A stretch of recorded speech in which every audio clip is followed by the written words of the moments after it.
statement we just put out by the Secretary condemning yesterday's terrorist attack in Abu Dhabi that killed 3 innocent civilians and targeted civilian infrastructure. We remain committed to the UAE's security and ability to defend itself. And we stand united with our Emirati partners in defending against all threats to their territory. And then last week, I think you may have seen Secretary Austin designated the Defense Microelectronics Activity as a Center for Industrial Technical Excellence. This designation allows greater utilization of small runs of DoD critical microelectronics and semiconductors both inside and outside the DoD. It also allows the use of public-private partnerships that provide opportunities to promote partnering agreements between depots and private industry. Microelectronics, I think, as you all are aware, is a DoD critical mission area, enabling many key weapons systems, and we think this is a positive step forward to help ensure that critical mission area stays relevant and viable into the future. And with that, we'll go to questions. Bob, I think we got you on the phone. Yes, thank you, John. A couple quick questions. The statement on the Abu Dhabi attack says the U.S. is committed to helping UAE defend itself. I'm wondering if you can put something concrete behind that. Is there some consideration of increasing some sort of air support, air defense support, I mean, or something of that nature? And the second question regarding Ukraine. So where do things stand right now in terms of plans for further arms transfers to Ukraine or perhaps increasing in-country training, that sort of thing? Yeah, Bob, thanks. On UAE, I don't have any additional announcements to make today. I think, as you know, we have a very robust defense partnership with the UAE, which does include foreign military sales of various different types of weapons and platforms. And so that will continue, of course. And obviously, we're in constant discussion and dialogue with our Emirati partners about ways we can strengthen that defense partnership, but nothing today. I think today it was really important. The Secretary felt it was important to make clear that that just like elsewhere in the administration, we take these attacks on the Emiratis seriously, and we're going to continue again to look for ways to make that defense partnership and their ability to defend themselves stronger and better. On Ukraine, nothing to announce today either with respect to additional defense articles. As we've said all along, we're going to continue to look for ways to help Ukraine defend itself, and that does include additional security assistance. But again, nothing to say today about that. On trainers, I think, as you know, Bob, the Florida National Guard has members currently deployed to Ukraine in this rotating advise and assist capacity, and they remain at work alongside their Ukrainian counterparts, again advising and assisting and helping train, and we expect that mission will continue. Now, obviously, as I said last week, we're going to continue to watch the situation on the ground, and if we need to make decisions for force protection purposes, we'll do that. But there are no planned additional rotational troops to Ukraine at this time. No changes to what the Florida National Guard is doing on the ground. Janie. Thank you, John. Do you know the North Korea first time the missile launches? Does the United States have what kind of missile North Korea launches? Because you talking about the one on the 16th, 2 days ago? Yes, I think 17th. Okay. In Korea. A couple of days ago. Anyway, we've assessed them as ballistic missiles, and we're still running the traps on that. So I don't have more detail than that. South Korean defense ministry said that attempts Army tactical missile system KN-24. Are you confirm that? No, I cannot. Because South Korean defense minister, they announced yesterday that, and also South Korean Minister of Defense announced that North Korea's recent missile launches assessed as a threat and a serious military threat to ROK. My question is, are you devaluing these missile launches because they don't threaten United States. Are we what about these launches? What was the verb you used? Yeah, devaluing. Devaluing. Yes. We're not devaluing anything, Janie. Not at all. And we have a treaty alliance with the Republic of Korea. We have actual, tangible security commitments to the defense of South Korea. We take that very seriously. So there's no devaluing and at all. We're obviously, and we have as an administration, condemned these missile launches and called them out for what they are. Clearly violations of various UN Security Council resolutions and dangerous to the region, certainly dangerous to our allies and partners, and we're taking that very seriously. There's no devaluing of anything.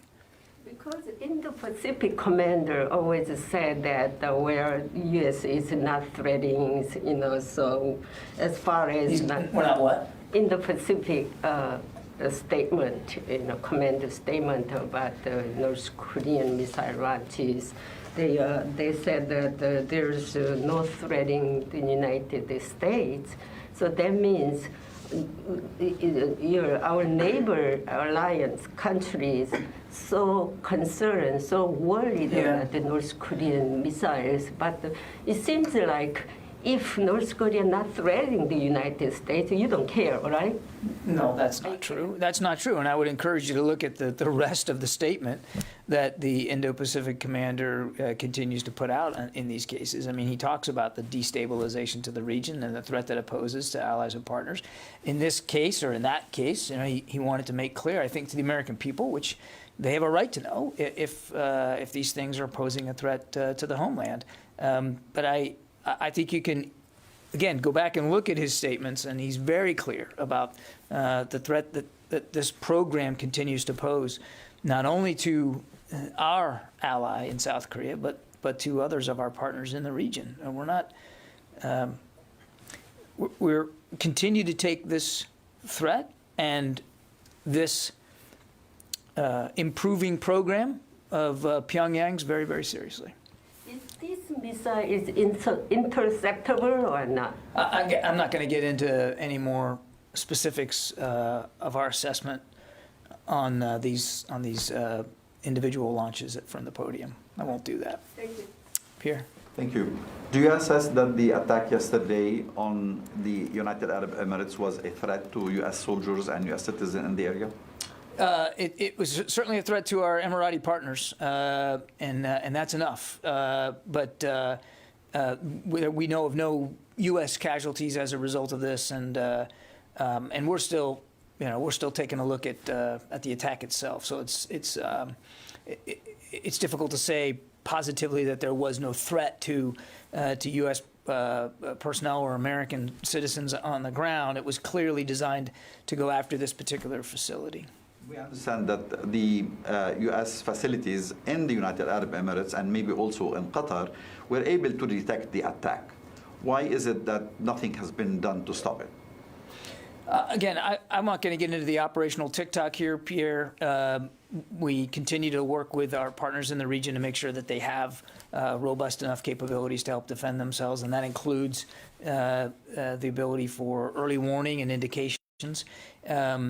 As we've seen, even in places where we ourselves are attacked by these UAVs, even the best of systems isn't necessarily going to get every single individual threat. And we continue to see, in this case, it was the Houthis, supported by Iran, but we continue to see in Iraq and Syria, militia groups supported by Iran sort of choose this tactic, this way of conducting attacks using UAVs, and it's an evolving threat, and that we are constantly trying to make sure that we can stay ahead of. But it's a difficult threat to constantly make sure you can stay ahead of. So while we'd love to say, we have 100% coverage in every single one, that's going to be a very difficult thing to achieve as the threat continues to evolve, and evolve, quite frankly, Pierre, in real time. Yeah, Fadi. Okay, John, so you just said that the Houthis, supported by Iran, were behind this attack that the Secretary described as terrorist. However, he did not assign any blame. He didn't mention the Houthis. So first, are you, based on your assessment, are you confirming that the Houthis actually? I think I've spoken pretty clearly to it. Okay, and based on that, are you able to say whether the weapons used, the system used in this attack and the type of the attack mark any development in the Houthis' capabilities? I'm not going to get into intelligence assessments, Okay, Fabi. were the U.S. forces stationed in Al-Dhufra Air Base in the UAE able to share any early warning with their Emirati? I'm not going to talk about operational details. Is the U.S. Last question, since I'm not getting answers. No, you're getting answers. I'm answering all your questions. I'm not sharing. You're not sharing anything. That's the answer. So, are the U.S. forces in the UAE now supporting their Emirati counterparts in any way, shape, or form in dealing with this attack? I know of no requests by the Emiratis for U.S. assistance in terms of investigating and responding. Obviously, as I said, and as the Secretary said, they're close partners, and if they desire U.S. assistance, I mean, clearly we'd be positively disposed to look at that, but I know of no requests for support right now. Let me go to the phones. We've got lots of folks on the phones, and I don't want to ignore that. Carla Babb? Hey, thanks, John. Quick question about some Afghan Army helicopters. There were about a dozen that went to Tajikistan and Uzbekistan on August 15th, and now the Taliban is looking to get them back. And I'm just wondering what the Pentagon thinks about that and where the Pentagon feels that those Army helicopters should go. Thanks. Still working out the disposition of those helicopters, Carla. I don't have an update for you on any decisions about how they will be handled, but I think it's safe to assume that they will not be sent into Afghanistan to be used by the Taliban. But as to what they end up doing and where they end up going and who ends up with them, we're still working our way through that decision-making process.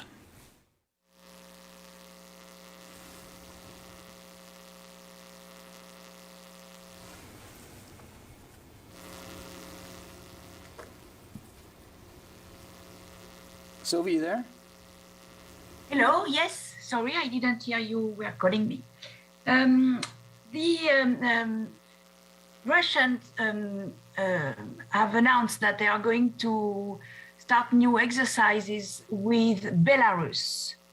Do you assess that there are some military troops movements near the border which are consistent with these exercises, and what is your comment? Yeah, I try not to comment for the to the operations and exercises of another country. They can certainly speak for themselves in that. What I would tell you, Sylvia, is we continue to see a sizable force presence by the Russian armed forces in the western part of their country, around the eastern border and northeastern border with Ukraine. It continues to be concerning to us. There's no sign, no indication that the Russians are willing to de-escalate. And as we said, well, as our diplomat said more than a week ago, that one of the things that we were willing to talk to the Russians about was changing the scale and scope of our exercises if and only if there was going to be reciprocity on the Russian side. Again, we see no signs of de-escalation, so we're going to continue to try to pursue the diplomatic path, and as an administration, make sure that we're ready should that path fail and should there be another incursion of Russian forces into Ukraine. Oren? You've been watching Russian movements now for a few months. Is it any clearer what President Putin's goal is here, and what other options do you have either to deter Russian action or respond to it, if you could detail any of that, and then a follow-up? I think it would be difficult for us to say with specificity and certainty what we know Mr. Putin is driving at here, what his actual goals are. He clearly is building up a force posture there that provides him multiple options. It's just difficult to know right now what options he's going to choose. And we still don't believe that he's made a final decision. Of course, the option that we would prefer is for him to de-escalate, to take the tensions down. And of course, one of the easiest ways to do that would be to remove some of that force presence. That's not happening. And I'm sorry, you had another. I missed another one. What other options does the U.S. have either to deter or respond? So look, I think the president has spoken to this very, very clearly about severe consequences, and that includes in the economic domain. And I obviously won't speak to that with great specificity here from this podium. What we are prepared to do, and what we've said publicly, is if there's another incursion and if our NATO allies request capabilities and support and resources for their reassurance as part of NATO, we will be positively disposed to consider those requests and to see what's possible. And so we're ready to do that. We've thought through various permutations here, and we're ready to do that if asked. One more quick question. Russia's demands, if I'm not mistaken, also included demands of Scandinavian countries not joining NATO, NATO not moving eastwards, for example, with Finland. Yeah. Is there any concern or suspicion that a Russian move on Ukraine might be accompanied by some sort of action against Finland or other countries there? I wouldn't speculate. That's a couple of jumps ahead of where we are right now, Oren, and I wouldn't speculate. I certainly won't speak for Russian intentions here. We're focused on the issue at hand, which is making sure that Ukrainian sovereignty is respected, that there's not another incursion, and trying to find a way, as an administration, finding a way to diplomatically de-escalate this. And we still believe that there's room for diplomacy. We've heard the bluster and the rhetoric out of the Russian side. We still believe that there's room for diplomacy to succeed here. And here at the Department of Defense, we want to provide all the time and space that can be provided to our diplomats to do that. Let's see. Mike Brest, Examiner. Thanks, Mr. Kirby. Two quick questions. The cigar report that was declassified today, I was wondering if you wanted to comment on that, specifically as it relates to the Afghan Air Force's inability to sustain itself without U.S. assistance.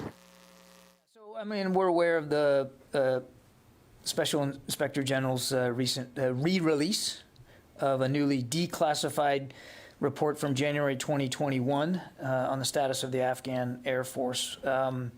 And I would remind this was from January 2021, which also included data that was well before that time frame. And what remains clear is our longstanding insistence and open acknowledgement of three key tenets surrounding the importance and the long-term viability of what was the Afghan Air Force, the important role that they had in supporting the ANDSF on the ground, the need and the importance that we recognized of continued funding and maintenance, logistics and training support, which again, the Special Inspector General found as well, and the challenges, of course, faced with continuing such support amidst a withdrawal of on-the-ground forces. The specific challenges that were presented in this report were well known to us. In fact, were being actively addressed by the department and our coalition partners as presented by the responses that we issued to the Special Inspector General's three main recommendations. And these were responses made by Headquarters U.S. Forces Afghanistan, the Combined Security Transition Command Afghanistan, and NATO Special Operations Command Afghanistan. What we said at the time, nothing changes about that. As we were heading into the summer, it was an Air Force that we and our coalition partners helped make much more capable. That they were flying the majority of missions in support of their troops on the ground. That was also true, and that they had capabilities far more advanced than they had ever had before, and that the United States was going to continue. This was the original plan, of course, was to continue our support for the Afghan Air Forces. So we absolutely recognized the shortcomings and the issues that the Special Inspector General made back in January of 2021. We were addressing those, and we made it very clear that we were going to continue to try to find ways to make the Afghan Air Force even better. Tony Capaccio.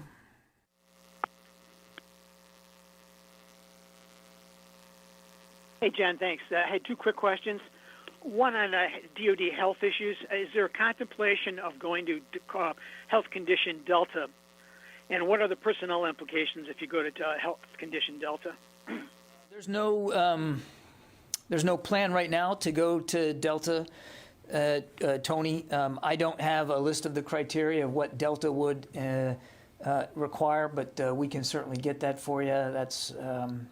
That's easy. I just don't have it with me, so I don't want to speculate. Obviously, it would.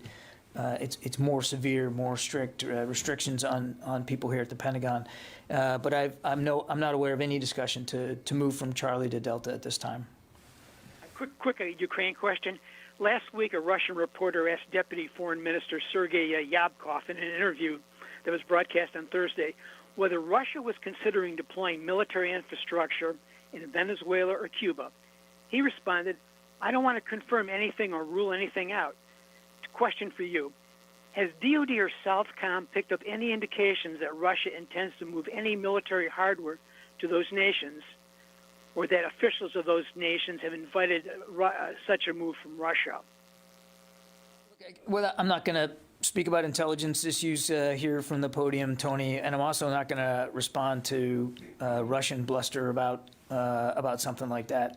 I would just point you to what Jake Sullivan said last week, and that is that we take our responsibilities to defend this country and our national security interests very, very seriously, and we will continue to do that in whatever case that those interests are going to be threatened by anybody.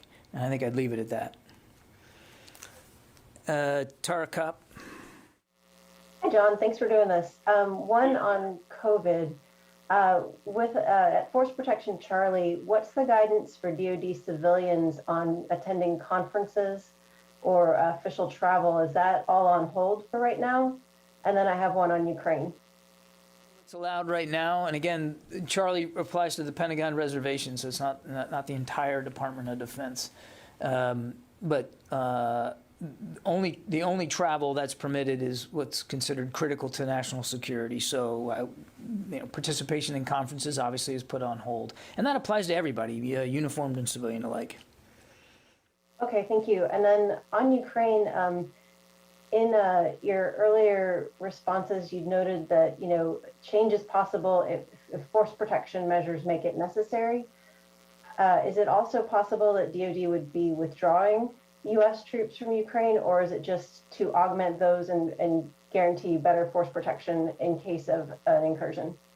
That we'll do what we need to do to keep our people safe and secure. And I don't want to jump ahead of where events are right now or speculate about possible outcomes.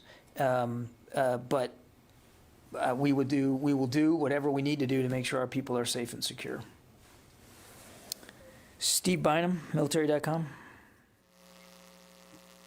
Thank you, John. Hey, with all the issues on Texas's border mission, soldiers aren't getting paid on time, they're running out of water, they're getting in trouble drinking and such like that. Is there any authority for the Pentagon to investigate the state mission, or is there any want to do so or step in any way on that? Not aware of any effort to investigate the border mission that the Texas governor has ordered his National Guard under his authority to conduct. I'm not aware of it. Obviously, we've seen the press reporting about some of the issues there. Whether a National Guardsman or woman is in Title 10 or Title 32 status, we obviously are concerned whenever we see reports about behavioral conduct issues that are detrimental to good order and discipline, but I know of no efforts or no design right now to investigate those. I'll go to a couple more, and then I promise, Goyle, I won't forget you, buddy. All right, Heather from USNI. Thank you. I was wondering if there's any update on the DOJ's review of the injunction that was ordered by the federal judge in the case of the Navy's Special Warfare Community and vaccine mandates.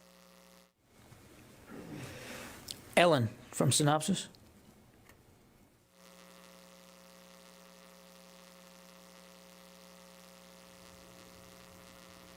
A couple more seconds there, Ellen. Okay. Let's see. Kelly from Nexstar. Hi, John. Can you hear me okay?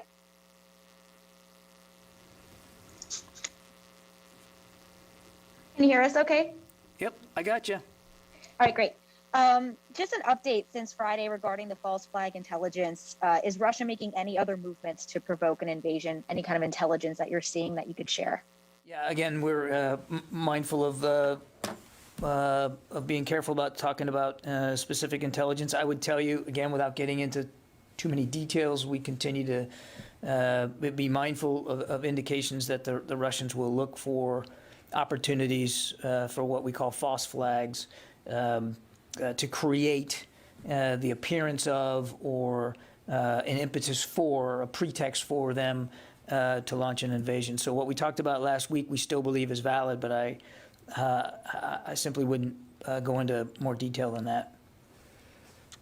that. Jared Suba.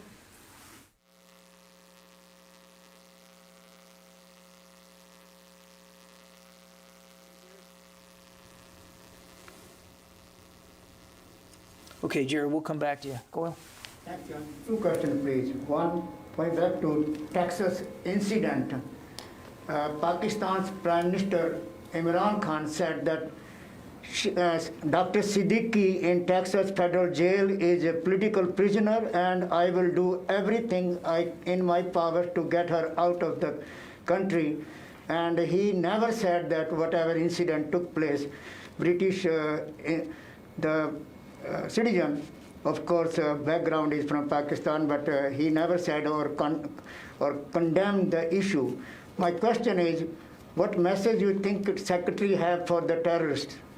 Or do you believe, I'm sorry to interrupt you, do you believe this is a political jail for her for 83 years, and she was, of course, caught in Afghanistan for doing some terror activities? Yeah, the department's not going to weigh in on a legal law enforcement issue, Goyle. I think you can understand that. We take very seriously our responsibilities to defend this country, our national security interests, and our people, and that does mean continuing to conduct counterterrorism operations where and when needed, and that's our focus, and we're going to continue to do that. The only thing I would say about the events in Texas is to I think, and you just have to, when you look at it, just congratulate those law enforcement personnel, the FBI, local law enforcement, who work so efficiently and so well to get everybody out safely.